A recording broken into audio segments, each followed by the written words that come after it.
Soit le bienvenu. Dans cette vidéo, nous nous intéressons à ce devoir de mesure intégration euh, de l'année 2019. Donc, la plupart des questions qui y sont posées, en fait, sont déjà traitées au niveau des examens de l'année 2020. Donc, nous allons essentiellement juste cocher les bonnes réponses et c'est tout. Donc, référez-vous aux examens passés pour voir la justification des réponses que nous allons choisir. Donc, si M est une classe monotone contenant C, alors segment de C inclus en M. C'est faux. Voilà, ça serait vrai si C et ça pas une direction finie. Si A est une algèbre, alors A et ça pas une direction finie. C'est vrai. Voilà.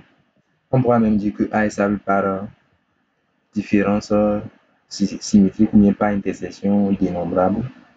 Non, pas par intersection dénombrable, mais quand même par différence symétrique. Pas intersection finie. Voilà. Donc, c'est vrai. Maintenant, si B est une partie de E, alors l'attribut engendré par l'application, par l'intégration de B, ça a 4 éléments, on le sait.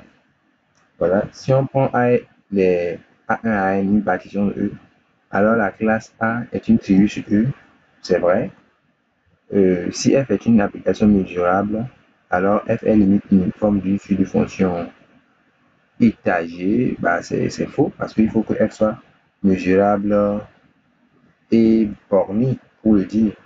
Voilà, maintenant, si F est une fonction numérique mesurable, alors voilà, ceci est vrai. Ensuite, bon, la question 7, on l'a traité plusieurs fois. Nous savons que c'est celui-là qui est vrai.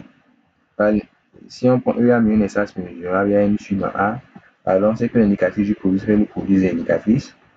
Voilà, pour la somme, elle est vraie lorsque les AI sont divisés en 2 à 2. Ce qui n'est pas dit ici. Pour cette question-là, nous savons que les deux là sont faux et que celui qui est vrai, c'est ceci. Si la somme des mesures de n est finie, la mesure de la limite supérieure, elle est nulle. Voilà. En ce qui concerne cette question, nous savons que la limite supérieure doit donner moins de 2 et la limite inférieure moins 1. Donc, ceux-ci sont faux. La mesure A, c'est 2. Au niveau de la question 11, lorsqu'on a Fn une suite de fonctions mesurables, si Fn converge vers F, elle sera true. Alors, cette limite, c'est faux. On l'a démontré.